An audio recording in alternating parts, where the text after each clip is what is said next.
आज हम Indian geography का एनिमेशन कोर्स की 5वीं क्लास का अध्ययन करेंगे, जिसमें हम इंडस रिवर सिस्टम और उसकी सभी सिंधु नदी तंत्र और उसकी सभी सहायक नदियों के बारे में अध्ययन करेंगे।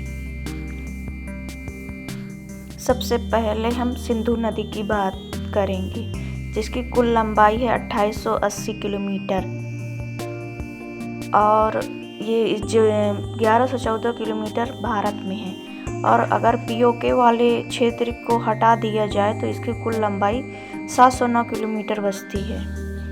सिंधु नदी 3 देशों में बहती है, तिब्बत, भारत के लद्दाख वाले क्षेत्र में और फिर पाकिस्तान में इंटर कर जाती है। और सिंधु नदी का उद्गम तिब्बत में मानसरोवर झील के पास एक ग्लेशियर है जिसका नाम है बोकर-छू ग्लेशियर। इसी से इसका उद्गम माना जाता है।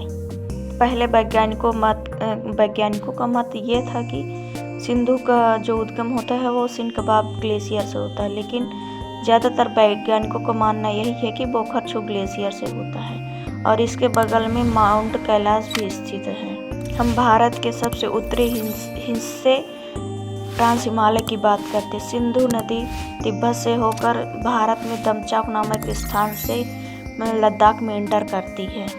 सिंधु नदी आगे बहती हुई जो कि लद्दाख श्रेणी और जास्कर श्रेणी के बीच से होकर गुजरती है और लेह शहर है जो इसके दाईं ओर स्थित है। सिंधु नदी की दाईं ओर से मिलने वाली नदी श्योक नदी है जो कि लद्दाख श्रेणी और काराकोरम श्रेणी के बीच से होकर बहती है। सिंधु नदी आगे की ओर बहती हुई पीओके वाले क्षेत्र में इंटर करती है जो कि गिलगिट और बलूचिस्तान के पास है। गिलगिट वाले क्षेत्र में जो सिंधु नदी है वो शार्प शेप में एक गार्ज का निर्माण करती है जो कि एक बहुत बड़ा गार्ज है। गार्ज का मतलब यह होता है कि एक गहरी खाई के रूप में। अतः इससे यह सिद्ध होता है कि हिमालय के निर्माण होने के पहले ही सिंधु नदी बहती थी, जिससे कि धीरे धीरे हिमालय का तो उत्थान हुआ, लेकिन सिंधु नदी उस अपने जगह का उत्थान नहीं होने दिया। इसलिए वहाँ पे एक गहरे गार्ज का निर्माण हो गया है और वो लगातार गहरा होता ही जा रहा है। आगे जाकर यह नदी चिल्लास नामक स्थान से पाकिस्तान में इंटर कर जाती है। अब सिंधु की कुछ सहायक नदियां हैं जो दाईं ओर से मिलती हैं। पहले गिलगिट जो कि पीओके वाले क्षेत्र में आकर दाईं ओर से मिलती है सिंधु से। फिर है काबुल, कुर्रम, गोमल और यह फिर नदी आगे जाकर कराची वाले क्षेत्र में जल अपना अरब सागर में गिरा देती है। अब हम आगे सिंधु नदी की 5 सहायक नदियां हैं जो कि बहुत महत्वपूर्ण हैं, उनकी चर्चा करेंगे। जो कि 5 नदियां मिलकर पाकिस्तान के मिठानकोट में अपना जल सिंधु नदी में मिला देती हैं, जिन्हें पंचनद कहा जाता है, जिसमें है झेलम, चिनाब, रावी, ब्यास, सतलज। सबसे पहले चिनाब नदी के बारे में बात करेंगे। चिनाब नदी का उद्गम हिमाचल प्रदेश में का एक जिला है लाहौल और स्पीति जिला, जिसमें एक दर्रा है बारालाचा दर्रा। उसी के पास एक नदी है भागा नदी जो कि सूरजताल लेक से निकलती है और दूसरी नदी है चंद्र नदी जो कि चंद्रताल लेक से निकलती है और दोनों मिलकर चंद्रभागा नदी बनती है जिसे चिनाब नदी के नाम से जाना जाता है। अब हम यह जानेंगे कि चंद्र और भागा नदी का मिलन कहाँ पे होता है। तो यह लाहौल और स्पीति जिला का एक जगह है तांडी, जहाँ पे दोनों नदियाँ आपस में मिलती हैं और इसकी संयुक्त धारा को चंद्रभागा के नाम से जाना जाता है, जिसे चिनाब नदी के नाम से भी जाना जाता है। और यह नदी हिमाचल प्रदेश, जम्मू और कश्मीर से होते हुए फिर पाकिस्तान में एंटर कर जाती है, जो कि पाकिस्तान में मिठानकोट नामक जगह में सिंधु नदी से मिल जाती है। चिनाब नदी को ऋग्वेद में अस्कनी नदी कहा गया है। अथर्ववेद में कृष्णा नदी कहा गया है और इसको सिंबल ऑफ लव भी कहा जाता है, क्योंकि इस नदी के किनारे बहुत सी राजाओं की प्रेम कहानियां पनपी हैं, इसलिए इसे सिंबल ऑफ लव कहा गया है। अब आगे हम और सिंधु नदी की सहायक नदी के बारे में बात करें। झेलम की बात करते हैं अब, जिसका उद्गम जम्मू कश्मीर के अनंतनाग जिले से होता है। अनंतनाग जिले में एक वेरिंग स्प्रिंग है, इसी से इसका उद्गम होता है। कहीं कहीं पे शेषनाग झील का भी नाम आता है। उसका नाम इसलिए आता है क्योंकि कुछ पानी उसका आता है, इसलिए शेषनाग झील भी माना जाता है।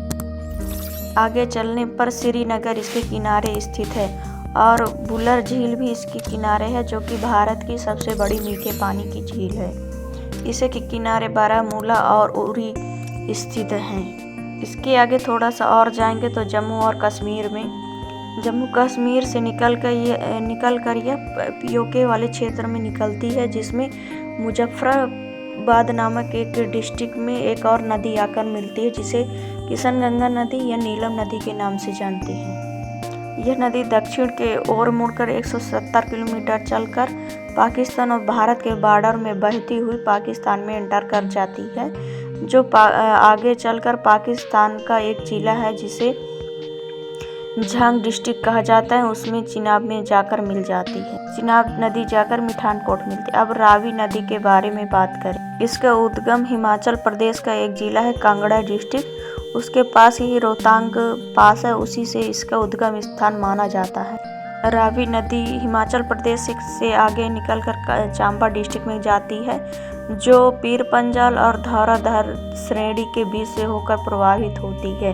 और यह पंजाब में जाती है, पंजाब में ये पठानकोट में जाती है, जिसमें रंजीत सागर डैम बना है, जिसे तीन सागर बांध भी कहा जाता है और यह आगे पाकिस्तान और इंडिया के बॉर्डर में जाती हुई निकलती है।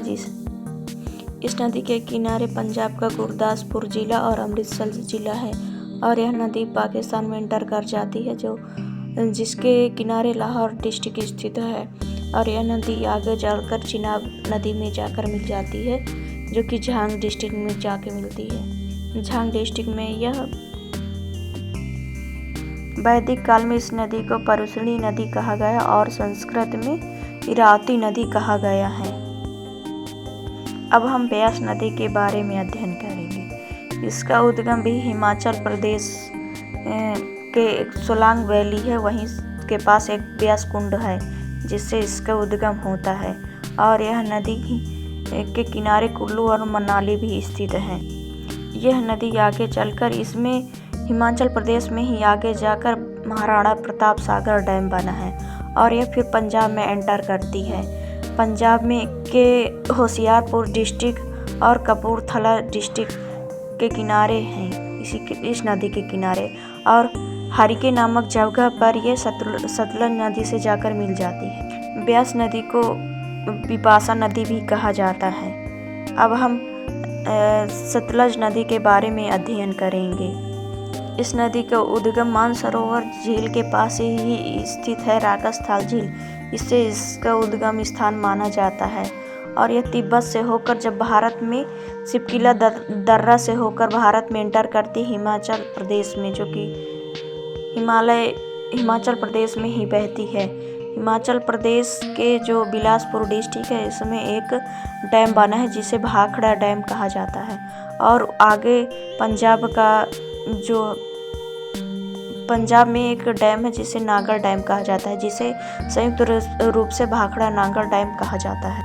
आगे चलकर पंजाब का जो लुधियाना जिला है इस नदी के किनारे स्थित है और आगे चलकर इस नदी में हरिके जो जगह है उसमें रावी नदी आकर ब्यास नदी आकर मिल जाती है, जहाँ पे एक बांध बना है जिसे हरिके बैराज कहा जाता है और इस बैराज से या इस बांध से एक नहर निकलती जिसे इंदिरा गांधी नहर कहा जाता है, जो कि राजस्थान नहर के नाम से भी जानी जाती है, जो कि इसकी लंबाई है 650 किलोमीटर है। यह नहर मुख्य रूप से पंजाब और राजस्थान में बहती है राजस्थान का ये जीवन रेखा कहा जाता है। सतलज नदी आगे पाकिस्तान और भारत का बॉर्डर बनाते हुए 120 किलोमीटर फ्लो करती है और आगे जाकर चिनाब नदी में जाकर मिल जाती है। ये पांचों नदियाँ मिलकर पंचनद का निर्माण करती है, जिसे 5 नदियों का समूह कहा जाता है और यह आगे चलकर पाकिस्तान के मिठानकोट में अपना जल सिंधु नदी में मिला देती है। इन 5 नदियों के बीच का जो जल है उसके बीच हमेशा पाकिस्तान और भारत के बीच समझौता हुआ था, जिसे इंडस वाटर ट्रीटी 1960 कहा जाता है, जो उस टाइम जवाहरलाल नेहरू और पाकिस्तान के आयूब खान के बीच एक समझौता हुआ था, जिसमें से इंडस झेलम चिनाब का जो 80% पानी है उसे पाकिस्तान यूज करेगा और बाकी भारत 20% यूज करेगा और रावी ब्यास सतलज का 80% पानी भारत यूज करेगा और 20% पाकिस्तान यूज करेगा। अगर वीडियो पसंद आए तो प्लीज़ लाइक शेयर सब्सक्राइब करें और इसी तरह एनिमेशन वीडियो देखने के लिए मुझसे जुड़े रहें।